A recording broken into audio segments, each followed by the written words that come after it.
And so for me, my main character was Dean. And Did you get a say in which character you wanted, or was it just seniority, or how did that work? no, I don't know how it worked. All right. And I wish I could remember, like, I don't know. I'm sure there was this one day where they said, "Hey, do you want to take Dean?" And I went, "Sure, okay." I mean, I think it was probably as easy as that. Um, uh, I did do a lot of development on Kent, and I did do some development and supervising on Hogarth, just kind of the overflow that Tony had. Tony was the superstar, director of animation kind of, and he was looking over Hogarth, and he, of course, he's the designer extraordinaire, so he had his hand in the look of all the characters. That's to be expected. I did do some early design work on Kent. Um, and then, but mostly I was doing Dean stuff. Dean was Dean was the main one for me. Yeah.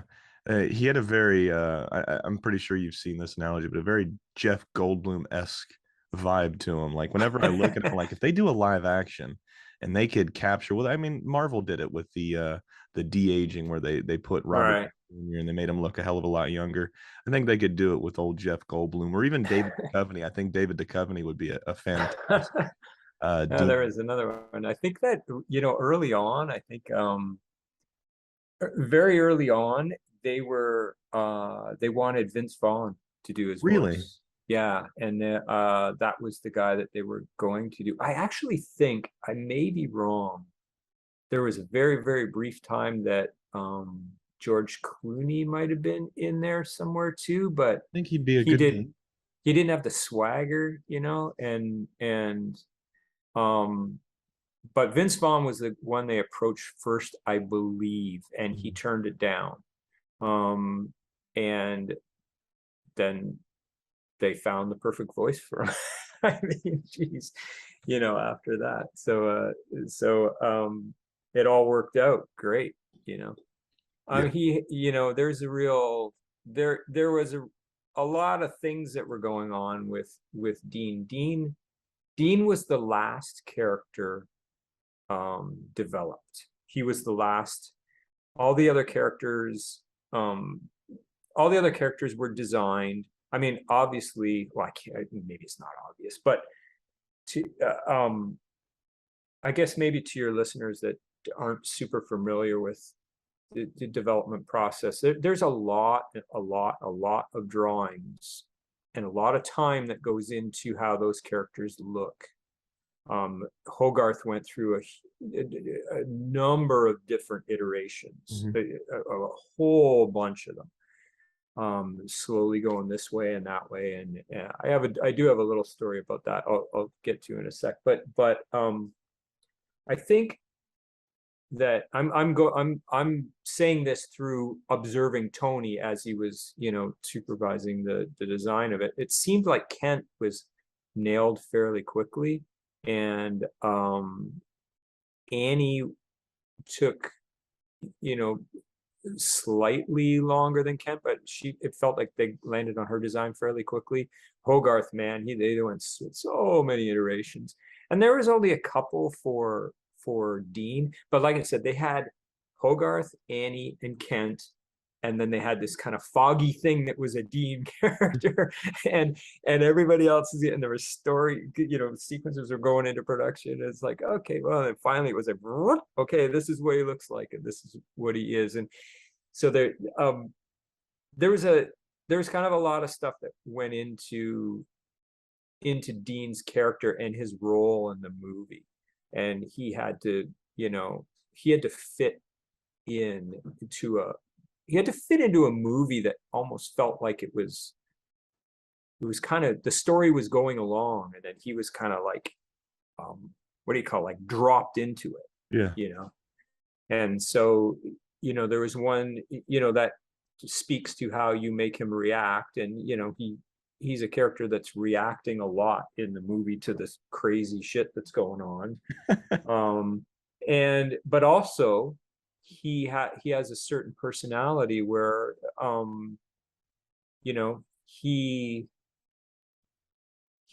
got a magnetism to him, Yeah. and he had to have that because you needed to believe that Annie would see something in him, and you had to believe that it wasn't forced or they weren't trying really hard, and it and you wanted to maintain the appeal of Dean. So he didn't come off as some, like, guy that was on the make, or he was trying to, Dean is just very much comfortable with who he is, and that was a big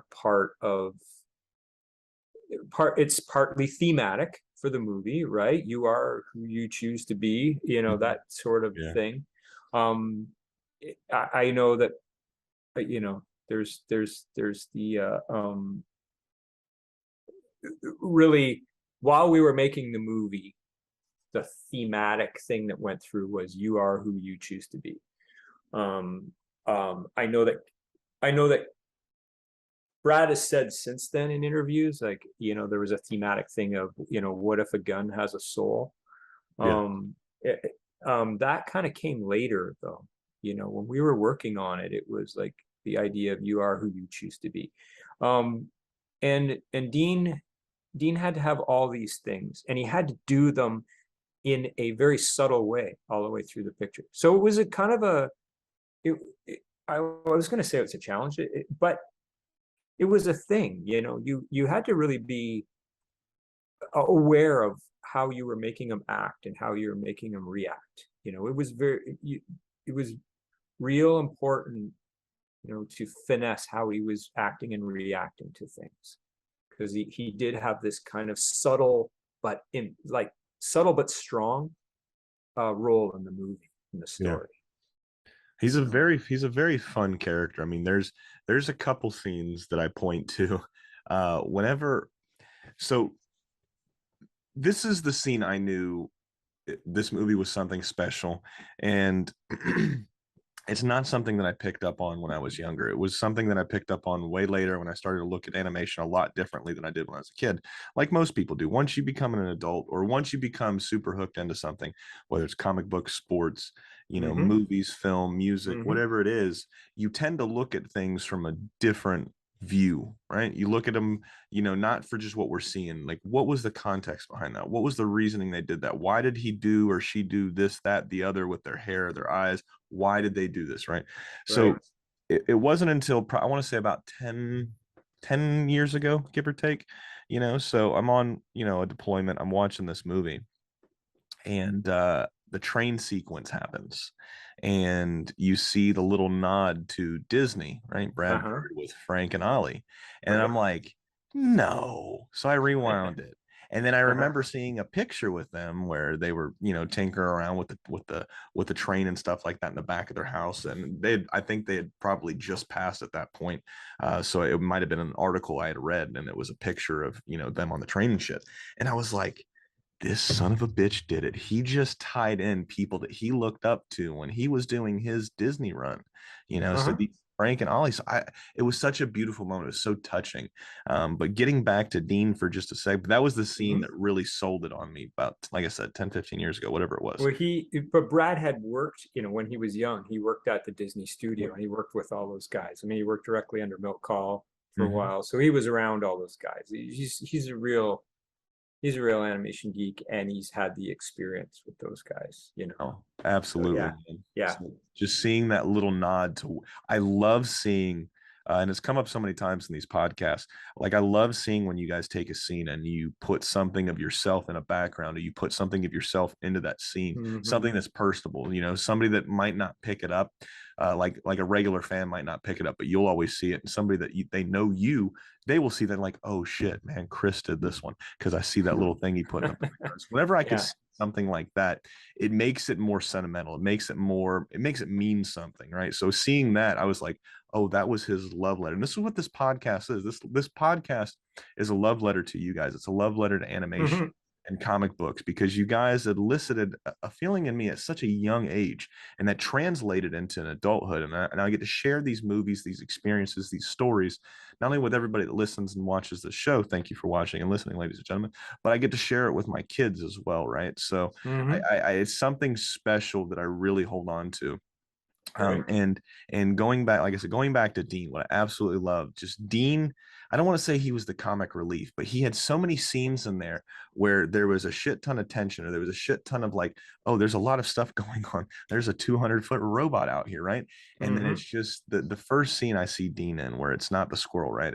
It's the scene where they bring the giant to the junkyard, and then he's like, he can stay here, right? And then Dean slowly gets up, he pours his coffee out, Yeah. he slowly shuffles off and Yeah. slams the door. And then it goes 37 minutes later, and he's still talking to Hogarth in here. That scene is everything about that character. He's fun, he's interesting. You don't know what he's gonna do. And then the tidal wave scene where the giant jumps Yeah. in the lake and stuff like that. It's just like, oh shit, So he's such a fun character, man. Yeah. Yeah. When He's like, it's because yeah, it's that cool thing that he has, and it does kind of like, excuse me, he does have this thing where he goes with the flow, right? And Absolutely. so and he sticks up for the weirdos and the goofballs, and the, as he does for Hogarth in the diner. And he's cool with he sees the you know the weirdo and the goofball as, as a as someone he can relate to, I guess, Mhm. but he's always cool, except it presents conflicts to him when, things get super crazy. And then, yeah, the cool facade kind of drops in a comical way. He doesn't freak out like a normal person freaks out. He Nah, does he's it just like, fuck in it, I'm out of here. yeah, it's just like, yeah, and it's like, not doesn't have to talk. He just gets up and walks out of the room, or he just, he'll he'll yell at somebody, or he'll be smug to somebody. He likes to thumb his nose at authority when he gets a chance. Yeah, there, like I said, there's a lot to that dude, and you're working with like this really good script. So the writers have given you all this great stuff, and you just, like I do remember um that scene where by the lake, and the giant does the cannonball into the thing, and he's there with this, it's the summer, he's there with his, he's still got his jeans and his boots on and everything, like, and he's sitting in the chair reading the newspaper, and it's like, yeah, and the wave is about to hit him, and he's just like, Yep. yep. And the just that is in the writing. I mean, it was animated really nicely, and you get a chance to, you know you get a chance to pose it and stuff or whatever, but it's in the writing, it's in there, and you enjoy it in the watching in the movie, and we kind of get this bonus of, we get it when we read the script, and we're laughing and go, oh man, oh dude, this is so funny. And then you get to animate it, or I didn't animate those scenes, but I supervise the scenes, but you get to play it out, and it's funny, and so you get to just play out this joke, and you get to enjoy it when you watch other people laugh at it. Yeah. How do you It's slip into a character like that? You specifically, I mean, whenever you get handed a character, or you ask for a character, uh-huh. how do you become that character? How do you breathe life into this character? You um well, first of all, you kind of got to do your homework on the character. That's one thing, is that you have to kind of get all the information you can about, what the director needs out of this character, for one thing. That sounds kind of weird now that I'm listening to it coming out of my mouth, but you know, you a director's trying to tell a story. Hmm. Your character is part of that story. Now, yes, you need to take on that character. But the thing is, you need to have a good idea of where they fit in the story, the way the director wants to tell it. He wants this type of character. Okay. Then the second thing you do is you kind of give yourself, or try to get the backstory. Where are they from? What have they done? And if you don't have it, you kind of invent it if Hmm. you have to get in there. But in the case of Dean, a little bit different than other characters. Dean came along for me at a really interesting time in my life. You said you were 33. I'm 33 now. Yeah, I just turned 33. I was 33 when I worked on Iron Giant. Yeah. And I had um, now, so I had just gotten married, Hmm. and we had just had, well, I got married a couple of years earlier, and my first son had just been born. He's an Iron Giant production baby. Yeah. He's almost 25 now. But so imagine this in your life is like, I'm, I'm a guy from Canada, normal guy, you come down here to LA, relocate to a new place with my fiance, we get married. So now you're married. And then within, you know, between when I'm 29 and I'm 33, I went from a single guy with a girlfriend to being married and having a kid. Yeah. That's a pretty big life change. And it does take some adjustment, and having a kid is a huge deal. And so I was in this place where I was a new father. I was newly married. My life was changing. Hmm. I had a new baby to take care of, and things were changing. It was similar to Dean. Dean was just kind of trucking along in his life, having his espresso and and listening to cool jazz, and then suddenly this kid comes into his life, and he's got this ginormous robot, and it's like, what in the hell and he develops a fondness for this boy, and who leads him to this woman who he develops a fondness. His life is changing in a pretty extreme way. And so there was some parallels there with my life. So I could use my kind of life experience and pour it into Dean in a certain way, and filter it through like the cool guy that Yeah. the 50s cool dude, you know, and I could pretend, he's 50s cool dude, and I can play that part and how he would react.